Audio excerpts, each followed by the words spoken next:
Današnja podelitev priznanj za inovacije spet potrdila, da je v naših podjetjih zaposlenih, ki delajo tukaj, ogromno inovatorjev, da je precej veliko število inovacij, ki jih podjetja s pridom uporabljajo v svojih procesih, s tem tudi izboljšujejo svojo konkurenčnost, ob tem me prevevajo prijetni občutki.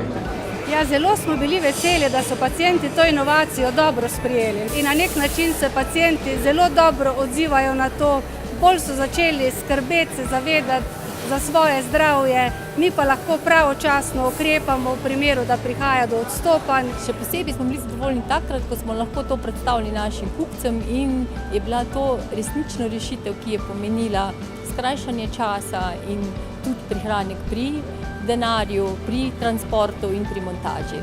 Tako da smo zelo zadovoljni. Jaz pravim tako, danes človek v takem načinu dela nekako ne naredi nič sam. To je edino delo, ampak skupno delo vseh ljudi. Včasih je sicer malo naporno, ampak navadno se pa na koncu le pokaže rezultati, ki so zadovoljivi za vse.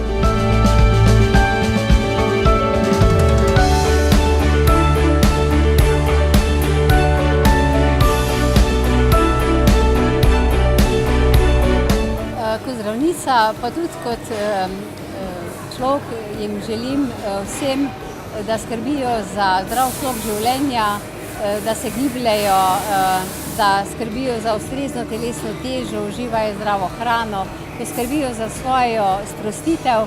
Podjetje mora oblikovati neko inovacijsko kulturo, spodbujati to in pravzaprav vsak dan iskati izboljšave in načine za biti boljši, uspešnejši.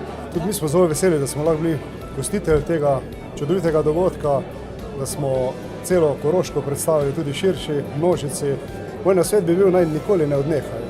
Vsaka ideja, ki prispe v pisni obliki na mojo mizo, je zagotovo obravnavana. Vsaka dobra ideja, ki nekaj prinese, pa je tudi nagrajena.